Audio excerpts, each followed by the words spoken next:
Let's go, Mr. Ballen.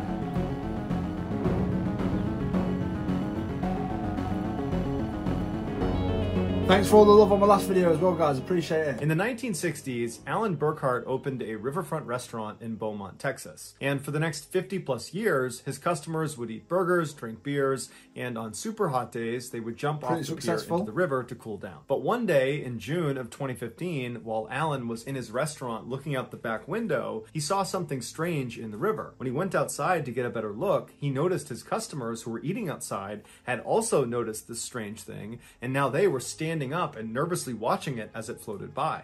Alan immediately yelled out to everyone to not go swimming, obviously, based on what they were seeing, and then he went back inside and made a sign that said no swimming, and he posted it on the pier. A few weeks later, on July 2nd, a 28-year-old local man named Tommy Woodward and his girlfriend, Victoria LeBlanc, arrived at Alan's restaurant for a fun night out. After several hours of drinking and playing pool, Tommy and his girlfriend made their way over to the bar and had a seat, at which point Tommy began telling his girlfriend that he planned on going swimming in the river that night. The bartender overheard him and said, "It's always the same, innit? You can't go swimming in the river anymore." But Tommy was a bit of a rule breaker. It's always the same. Do you know when you've had a drink and they see warning signs, but people aren't bothered, are they? They're not bothered. Once you've had a drink, you don't care. But absolutely not. And said he didn't care, he was going to go anyways. The bartender began pleading with him and even got other staff members of the restaurant to talk sense into Tommy that he should not get in the water. But eventually Tommy just stood up, he grabbed his girlfriend's hand, left the restaurant, and began walking down towards the pier.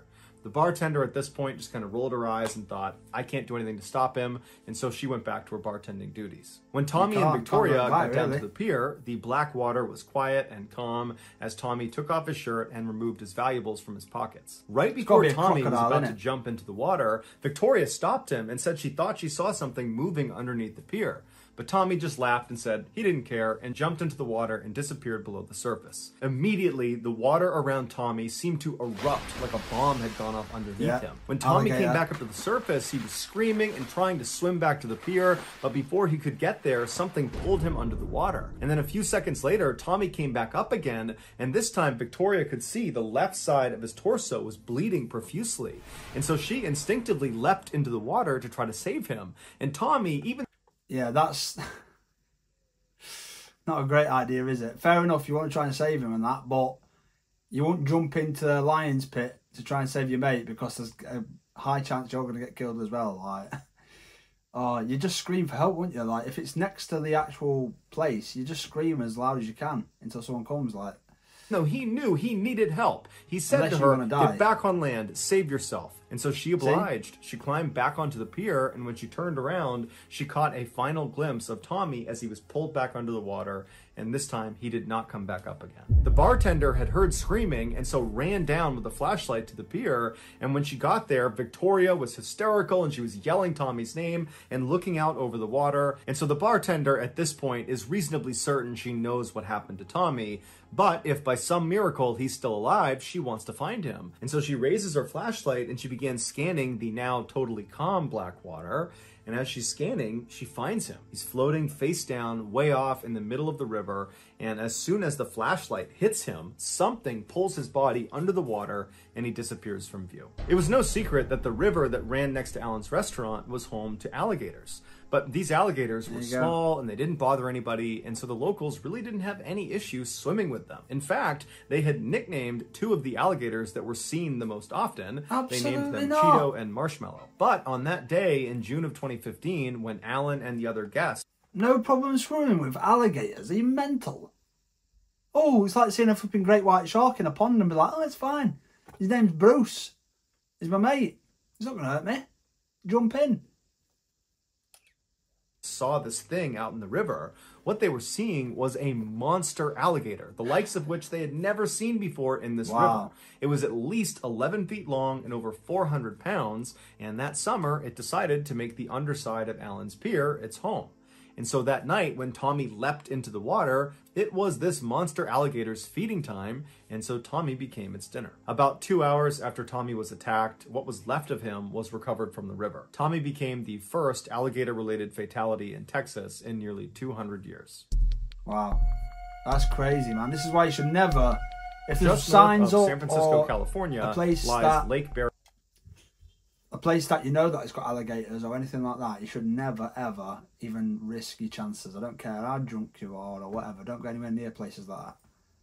Mrballen, which is a massive freshwater reserve that provides drinking water and hydroelectricity to hundreds of thousands of people. The lake is not a natural occurrence. A dam was built in the area in the 1950s, and after it was in place, the water that pooled above it became Lake Berryessa. During the dam's construction, the engineers realized the structure would not be enough to keep all the water in if the lake were to flood. To solve this problem, the engineers installed what's called a spillway in the middle of the lake. That circle thing, spillway is like a huge drain. Yeah. When the water levels in the lake are normal, none of the water will go into this drain. But when water levels reach a certain point, the water, instead of spilling over the side of the dam, will spill into this spillway, and it will travel 200 feet straight down the 78-foot wide pipe. And when it reaches the bottom, the pipe bends sharply to the right, and the water is shot out on the other side of the dam into a creek. On a summer day in 1997, 41-year-old graduate student Emily Schwalick was swimming in the recreational side of Lake Berryessa. That evening, before she got out of the water, she decided she wanted to have a closer look at the spillway, which at the time, because the water levels had risen high enough,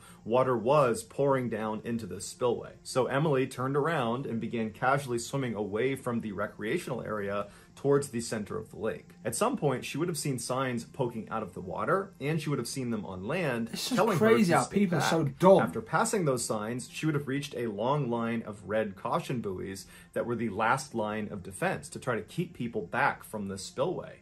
But Emily went under those buoys and continued on towards this huge drain.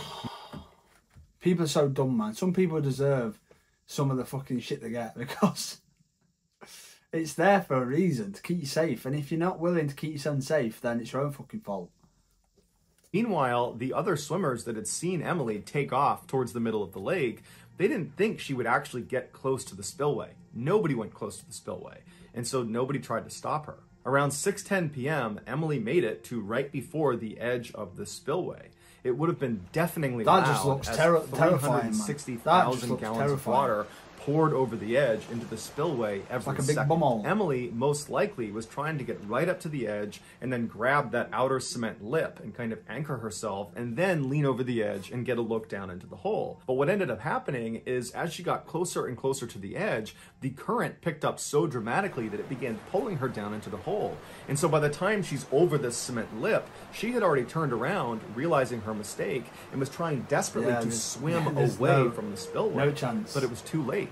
Her legs got whipped around and sucked down into the spillway, and she managed to grab onto the lip, the outer lip of the spillway, with her legs now in the spillway. Thousands and thousands of gallons of water are pouring down on her face, and so she can't pull herself back up. So she's pinned inside the spillway. People on land noticed this happening to her, but they realized there was nothing they could do to help her. If they tried to go down there and pull her out, they would get sucked in too. And so they called the authorities, who have the right equipment, to pull her out. But by the time they got out there, it was too late. I can almost imagine, like, just him explaining it there, I'm trying to imagine it myself, and I can feel, like, the panic and the water rushing over me, and oh my God.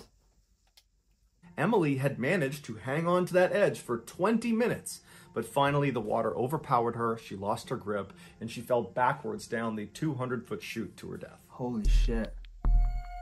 That's crazy. On August 6th, 2018, a manager at a grocery store in Lancaster, California, which is a town about an hour north of Los Angeles, started getting complaints from his staff and from customers about a terrible smell coming from the front of the building. The manager, who had come in the back door that day and so hadn't smelled anything, began walking through the store towards the front in order to investigate. He only made it to the cash registers before he had to throw his arm over his mouth and his nose because the whole front half of the store reeked. The manager's first thought was that food must have somehow fallen somewhere out of view and it was rotting, and that was causing the smell. But when he went past the cash registers and went out the front doors, the smell got exponentially worse, and he noticed the smell was predominantly coming from this brown liquid on the ground that seemed to be leaking out of the base of one of these pillars that that lined the front of the store. And so the manager thought, well, it can't be food that's causing the smell. It's got to be a sewer pipe leak that's happened right underneath this pillar, and it's seeping up through the cement, and that's what's causing the smell. And so the manager went back inside the store and he called a plumber, and then a couple of hours later, the plumber showed up. The manager pointed at the brown liquid out on the front and explained what he thought was going on, and the plumber looked at it and then looked at the manager and said, there's no sewer pipe underneath here. So whatever that liquid is coming from inside the pillar. And so the manager was stumped because this pillar and all the others in the front of the store were purely decorative. There's no reason anything would be leaking out from inside of them. There was nothing inside of them. And so the manager asked the plumber to pull off one of the bricks around the area where this liquid was coming from so they could see what was on the other side. And so the plumber got his crowbar and he began prying off one of the bricks. And then once it was loose enough, he pulled the brick away, revealing an opening into the pillar. And the two men got down and they looked inside, and what they saw horrified them. And they immediately backed up and they called the police. 5 days earlier, a 35-year-old man named Ray Rivera was pulled over by Lancaster, California police on suspicion of driving a stolen vehicle. As soon as the officer got out of their cruiser and began approaching Ray's vehicle, Ray peeled off down the road, turned the corner, and was gone. The officer immediately got back in their cruiser and took off after Ray, but he had gotten a huge jump start and he had fled into a highly populated and busy area where it would be relatively easy to blend in and disappear. The officer called for backup, and before long, there were dozens of other cop cars in the area looking for Ray, but no one could find him. A little while later, the police heard over the radio that a car matching the description of the one Ray had been driving had just crashed into a local grocery store. And so the police head over to the grocery store, and sure enough, there's Ray's white pickup truck crashed into the side of the building, but Ray is nowhere to be found. The police began asking witnesses at the store if they had seen the man driving the white pickup truck, and a few said they had. They said after he crashed, he leapt out of the vehicle and he ran inside the grocery store and then went up a flight of stairs to the staff-only area. So like they come and see that car there, they're going to know you in that area. Or the people in the shop's going to be like, yeah, he's upstairs, mate. Like, you wouldn't do that if you're trying to get away. I'd just leg it somewhere else, like, if I crashed The police went inside the grocery store and searched the staff-only area, and they searched the rest of the grocery store, but he wasn't there. And so they assumed at some point after going inside, he managed to slip back out again and had escaped on foot. And so the police, just as a precaution, stayed outside of this grocery store for several more hours in case if Ray was in there, they would catch him trying to leave. But after a couple of hours, he never did. And so they put out a warrant for his arrest and they left. Well, it would turn out Ray had run inside the grocery store, but he had never left. After running up to that staff-only area, he found a crawl space and he hid inside of it for several hours until the police left. And then at some point that evening, he decided he wanted to find a better hiding spot, and so he made his way onto the roof. Now, it's not entirely clear how he did that. Either the crawl space he was in directly connected to the roof, or he got out of the crawl space and then found his way onto the roof another way. But regardless, he found his way onto the roof, and when he got up there, he realized the roof was totally flat until you got to the very front edge of the building, the part that looked down into the parking lot. There, on the roof, was this small structure that was built up just on the front end of the roof that gave the impression, from the parking lot looking up, that this building was a lot bigger than it really was. On the backside of this phony structure was a door that was accessible from the roof. Ray saw this access door and ran over to it. He tried the handle and it was unlocked. And so he opened it up and he went inside. Now, this attic-like space that sat on the front of the building really didn't have that much of a purpose to it. However, it did provide access to the insides of all of the pillars that lined the front of the store. And so it's believed that Ray, as soon as he walked inside, saw these openings and believed one of them would be the perfect hiding place. And so he lowered himself feet first into one of these hollow chutes. He got his feet and his legs, his hips, and most of his torso into this tight 9-inch by 17-inch space, but his shoulders were too broad. They would not fit into the pillar. And so he raised one arm over his head and he kept his other arm pinned by his side in order to make himself as narrow as possible. And this worked. Inch by inch, he began sliding deeper and deeper into this 2-story tall pillar until he was completely out of sight. But as soon as his shoulders had gone down into that pillar, he would have realized he had made a grave mistake. With one arm... You're absolutely dumb. Like, you know, if you can't get both arms in, you know you're stuck, mate. There's no... Gravity is the only reason why he's getting pushed down, right? He's going down. So, like, trying to get up, no chance. pinned above his head and the other pinned by his side, he would not have been able to pull himself back up out of this narrow space. He was stuck. And so he probably began squirming and trying to use his feet to try to get back up into the attic space, but all of that movement only made him slip farther and farther down into this pillar until his feet touched the ground at the absolute bottom. And so not only is he already in this totally compromised position that would have made it hard to breathe, he was also in such a narrow space that the walls of this pillar literally were crushing his chest, making it nearly impossible to get a full breath of air. And when he screamed out for help, nobody would have heard him because he was entombed inside of multiple layers of cement and brick. Also, making an already horrible situation that much worse, Lancaster, California was experiencing a very significant heat wave that month. And so all day long, the sun would have been blazing down on the outside of that pillar, heating up the inside like an oven. 5 days after Ray got trapped, the plumber removed that brick on the pillar,